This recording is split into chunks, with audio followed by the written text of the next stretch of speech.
Shalom semuanya, welcome to Youth Community Online Service. Nah, gimana nih kabar kalian semua? Aku doain semoga kita semua tetap sehat kapanpun dan dimanapun kita berada.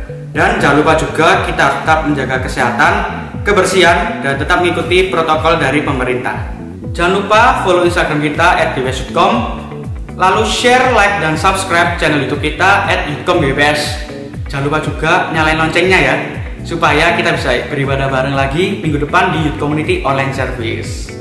Nah, buat teman-teman semua, jika memiliki pergumulan dan ingin didoakan, teman-teman bisa menghubungi nomor yang tertera di bawah ini. Nah, seperti yang kita tahu, di masa pandemi ini kita dituntut untuk di rumah aja. Dan buat teman-teman yang mungkin punya cerita galau dan ingin cerita-cerita, bisa nih teman-teman join di CARE. Apa sih CARE itu? CARE itu sebuah komsel grup yang dimiliki oleh Youthcom, di mana dalam CARE kita bisa saling sharing, kita juga bisa mendapatkan pengalaman, kita bisa mendapatkan poin-poin penting dari pengalaman orang lain, dan kita juga bisa belajar dari pengalaman tersebut. Jika teman-teman ingin mendapatkan info lebih lanjut tentang CARE, teman bisa DM Instagram kita @dws.com. Nah, teman-teman masih ingat kan kita minggu lalu membahas apa? Ya, God's Partner.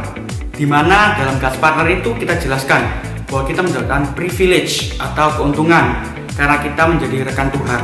Oleh karena itu kita harus melalui perubahan dalam hidup kita, di mana kita harus menjadi teladan bagi orang-orang di sekitar kita, sehingga ketika orang lain melihat hidup kita, orang lain merasakan hadirat Tuhan meskipun Tuhan tidak terlihat. Jadi kita sebagai rekan, kita harus pahami nih, apa sih kerinduan Tuhan. Aku yakin teman-teman pasti penasaran nih, apa sih yang akan kita bahas di minggu ini. Nah, jadi sebelum kita mulai ke ibadahnya, kita mendengarkan sharing dari salah satu kakak di Youth Community. Jadi inilah dia sharing room. Hai guys, kenalin aku Shivani. Aku mau bercerita sedikit tentang kehidupanku. Seperti yang kalian tahu, tema hari ini adalah Do Right, dimana kita ini sudah diberi kebebasan sama Tuhan untuk melakukan banyak hal.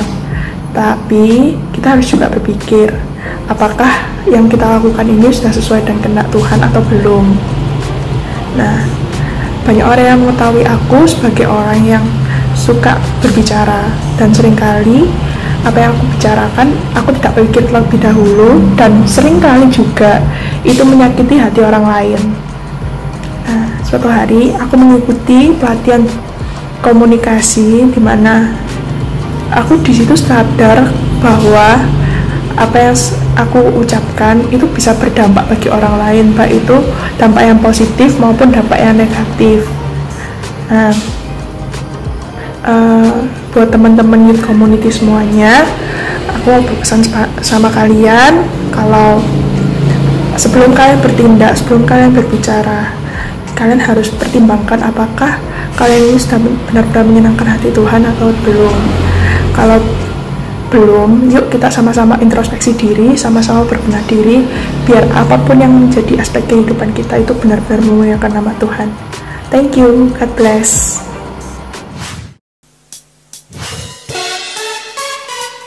Shalom teman-teman, mari kita memuji Tuhan. Kita nyatakan kalau Tuhan yang terbesar dalam hidup kita. Haleluya.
mujizat dinyatakan, diselesaikan.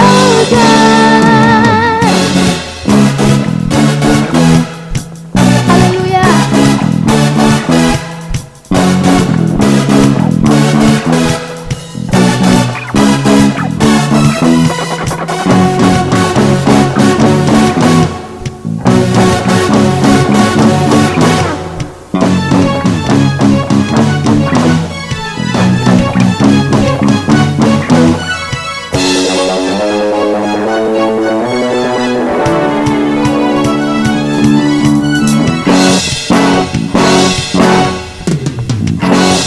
Rindukan kuasa-Mu Tuhan, rindukan kuasa lawatan-Mu, kebangkitan pasti terjadi. Datanglah dan berkata, kuatan berkuasa saat hati bersatu menaikkan pujian. Belenggu dipatahkan, mujizat dinyatakan, diselesaikan. Haleluya. Haleluya Tuhan, Engkau yang terbesar dalam hidup kami. Biarlah cinta di hati kami boleh terus menyala untuk Engkau Tuhan. Boleh semakin hari semakin mencintai Engkau. Persilakan Engkau berdaulat atas hidup kami Tuhan Yesus.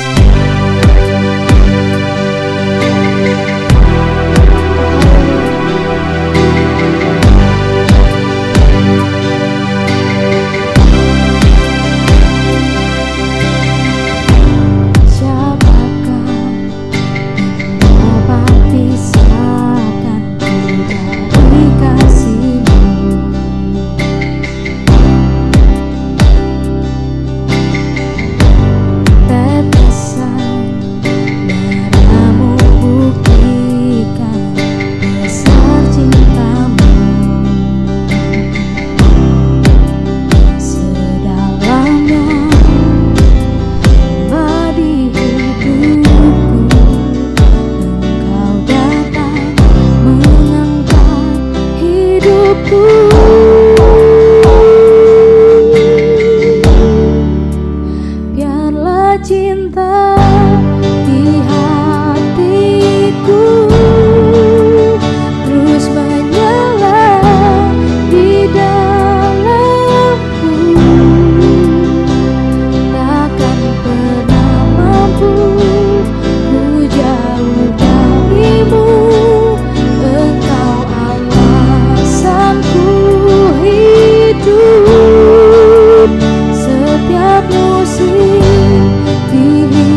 bersyukur Tuhan untuk sore hari ini kami boleh memuji menyembah Engkau Tuhan Yesus.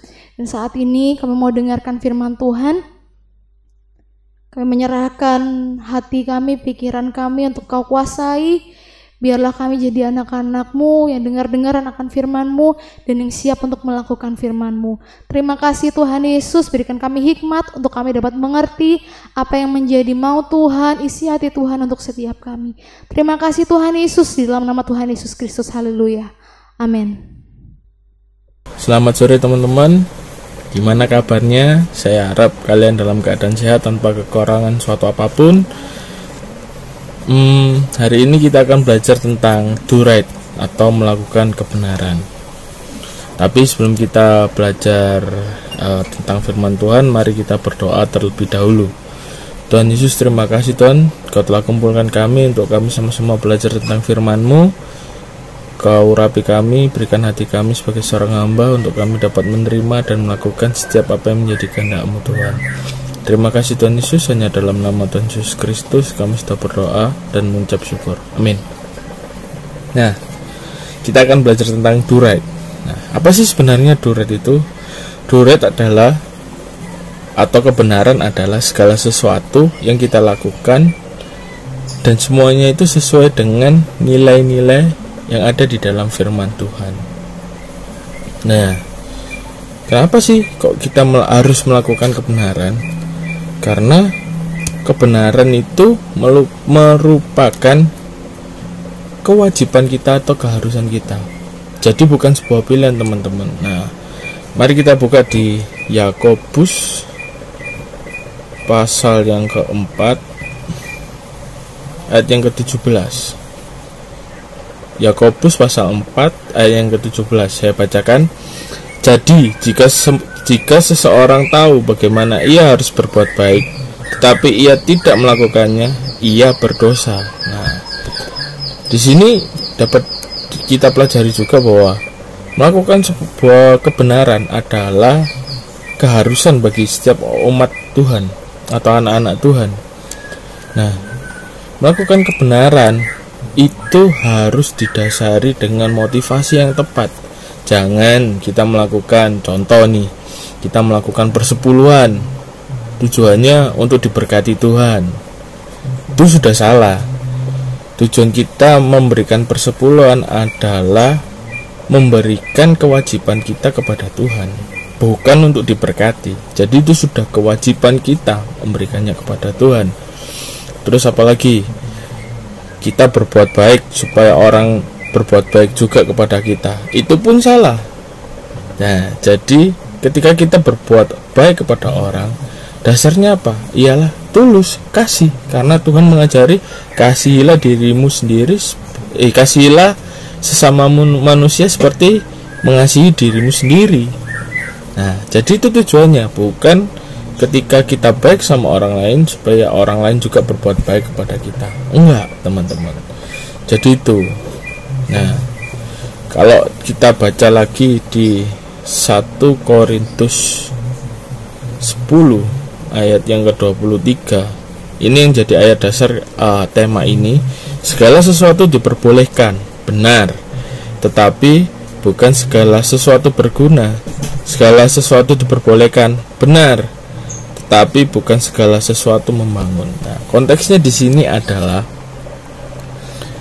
Tuhan itu memberikan kebebasan kepada kita setelah Ia menebus kita di atas kayu salib. Tuhan memberikan kebebasan, tetapi di satu sisi juga Tuhan memberikan kita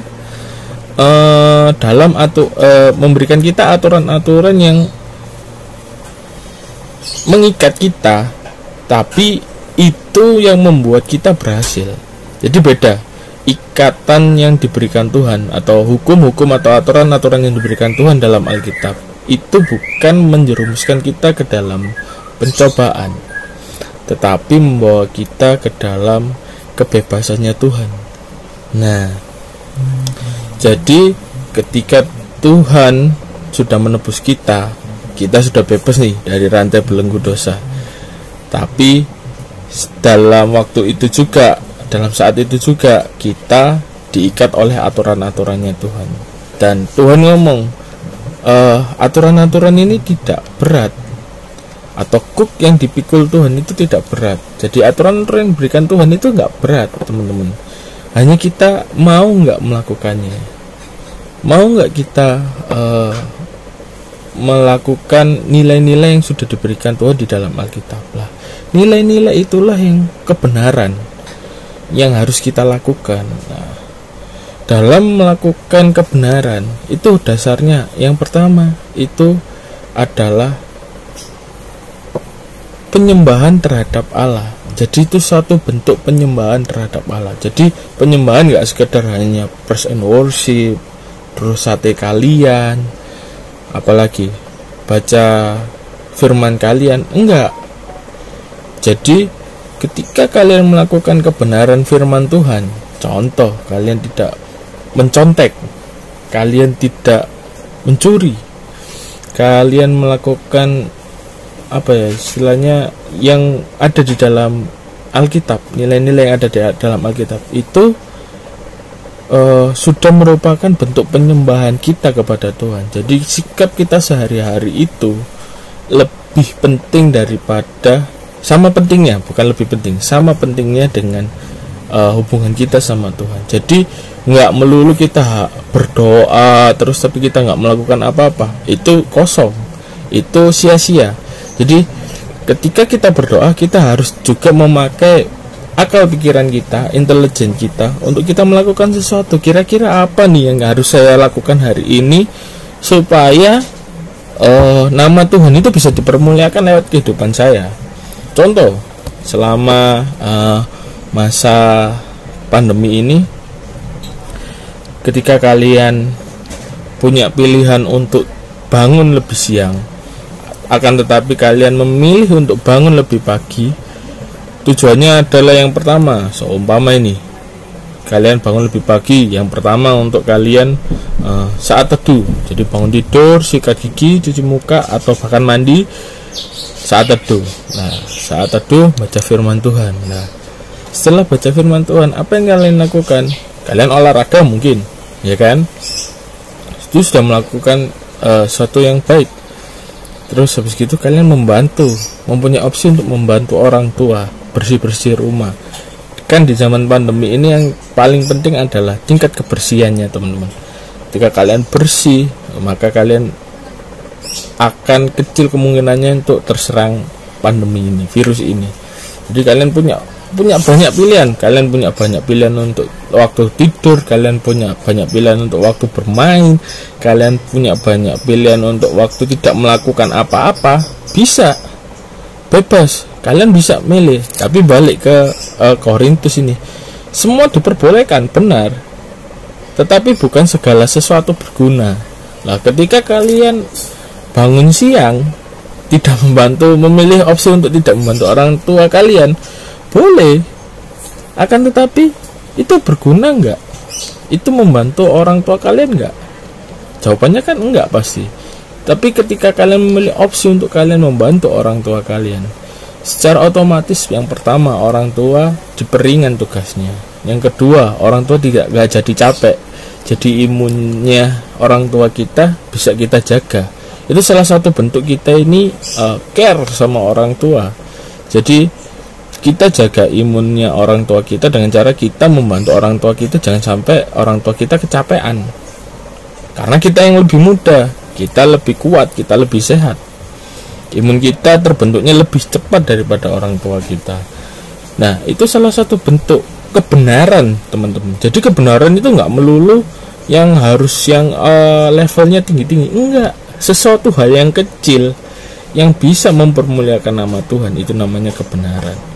Walaupun cuma membantu orang tua nyapu rumah, ngepel rumah, cuci baju, cuci piring, itu salah satu bentuk apa ya, respect kita, care kita ke orang tua. Berarti kita mengasihi orang tua. Ketika kita mengasihi orang tua kita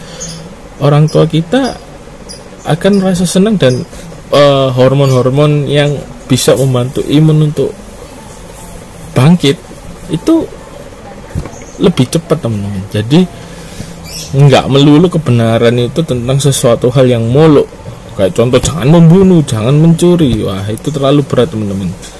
Lakukan semuanya dari hal yang kecil teman-teman. Lakukan semuanya dari hal yang paling kecil di rumah. Ketika kalian sudah setia dengan perkara yang kecil, maka Tuhan akan memberikan kalian perkara yang besar. Kalian juga selama pandemi punya banyak pilihan untuk tidak belajar. Benar kan? Pasti seneng banget. Waktu main game kalian lebih banyak. Apalagi sekarang dikasih kuota kalau nggak salah. Saya dengar setiap pelajar dapat kuota untuk belajar melalui daring. Nah, kalian bisa memanfaatkan kuota itu, bisa buat untuk belajar, benar-benar belajar, atau bisa untuk buat mainan game online.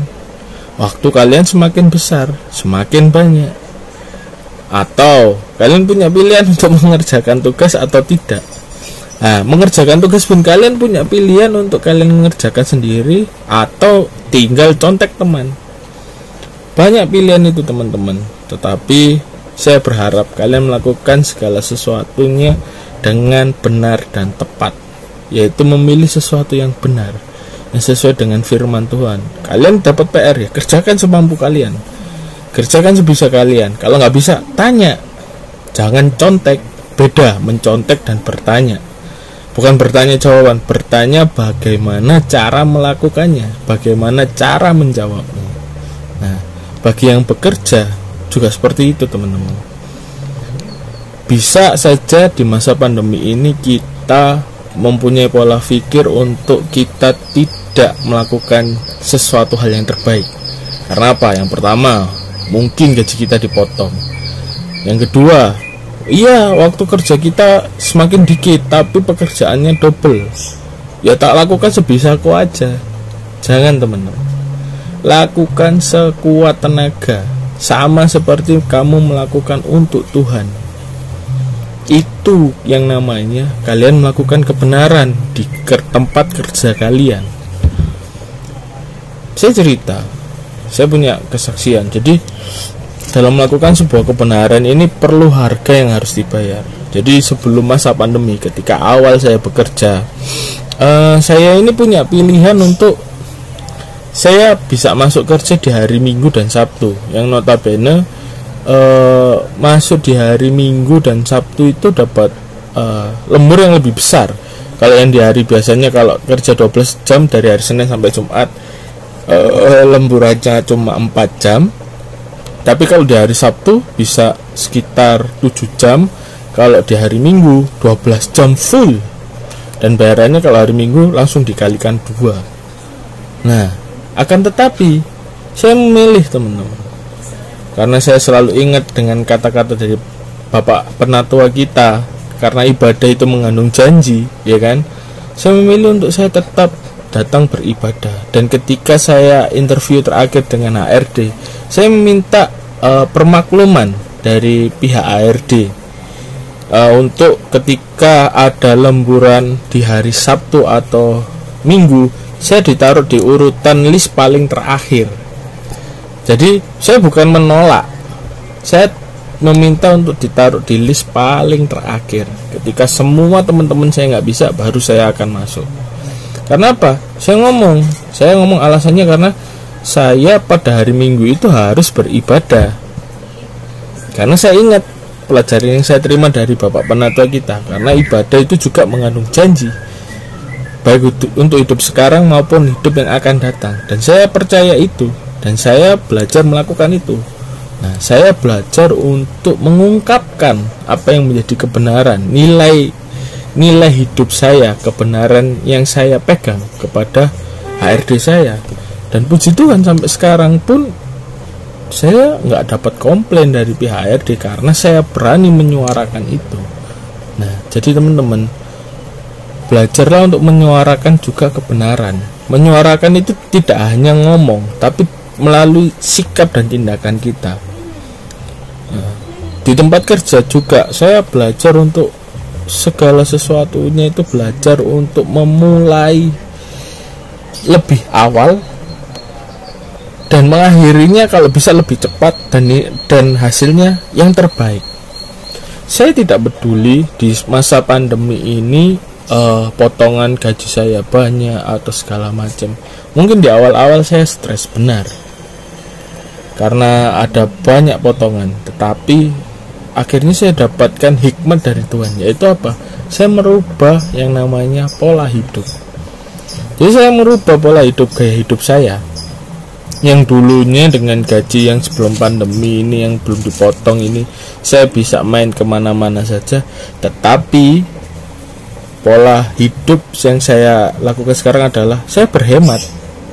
Saya merubah pola hidup saya, teman-teman. Saya berhemat dengan cara apa? Saya tidak main. Dan saya itu sudah melakukan anjuran pemerintah, yaitu stay at home, tetap di rumah. Jadi saya nggak kemana-mana. Saya dibantu loh padahal sama pemerintah, yaitu pemerintah menyarankan untuk tidak kemana-mana. Ya sudah, saya tidak kemana-mana, saya di rumah saja. Jadi ketika saya WFH ya saya di rumah saja, ya kan. Jadi sebenarnya Tuhan memberikan sesuatu masalah, tapi Tuhan juga sebenarnya sudah memberikan solusi. Tapi kadang kita manusia ini terlebih dulu untuk apa ya namanya, menggerutu sama Tuhan. Jadi teman-teman, ketika kita mau melakukan kebenaran, yang pertama motivasi kita harus benar. Yang kedua, dasarnya adalah penyembahan terhadap Allah. Dan yang ketiga, belajar untuk mendeklarasikan itu, teman-teman, melalui perkataan atau tindakan kita. Dan yang keempat, kita harus melakukan semuanya itu, nilai-nilai kebenaran itu secara konsisten.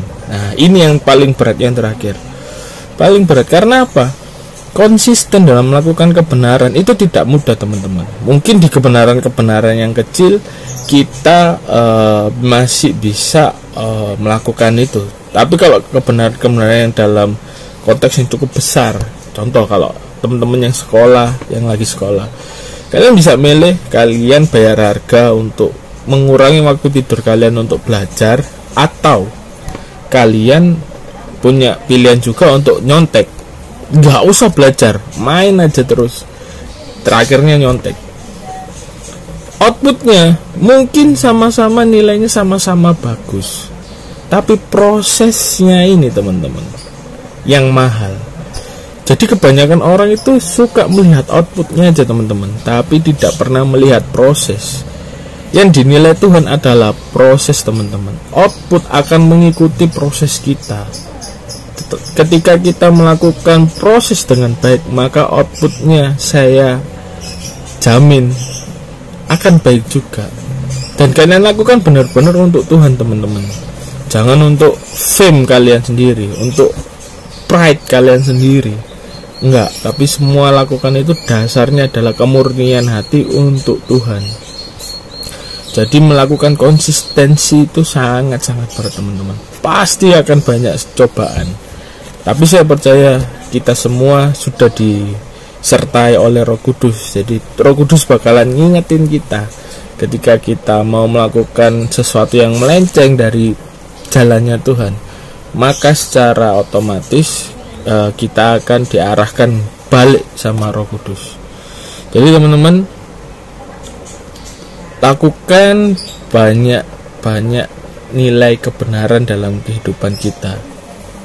Ketika kita melakukan nilai kebenaran itu, maka sama saja kita melakukan atau memberitakan Injil kemanapun kita ada.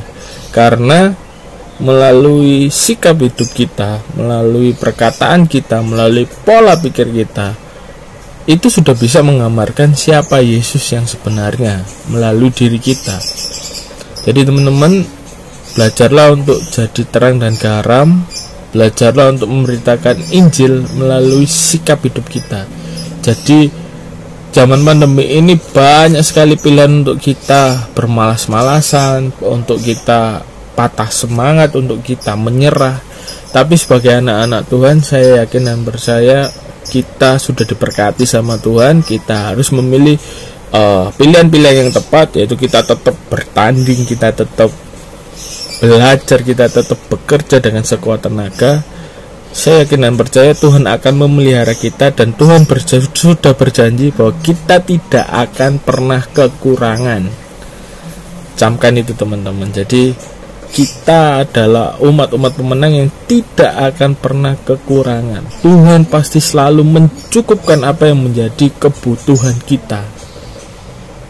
Jadi itu teman-teman, itu renungan singkat dari saya. Saya harap kalian semakin semangat di dalam Tuhan, walaupun dalam masa-masa yang susah, masa-masa yang sukar. Saya yakin dan percaya Tuhan menyertai kalian dimanapun kalian berada, dan Tuhan memberkati segala pekerjaan kalian dan orang tua kalian. Tetap sehat, tetap jaga kebersihan, di rumah aja, jangan kemana-mana, dan ikuti semua anjuran-anjuran pemerintah teman-teman. Jadi pakai masker, bawa hand sanitizer kemanapun, bahkan kalau bisa cuci tangan dengan sabun. Oke teman-teman, itu renungan dari saya, renungan singkat dari saya. Saya harap kita segera bertemu, kita sama-sama berdoa meminta sama Tuhan supaya pandemi ini segera berakhir dan kita segera bertemu di gedung gereja. Terima kasih teman-teman. See you, God bless you.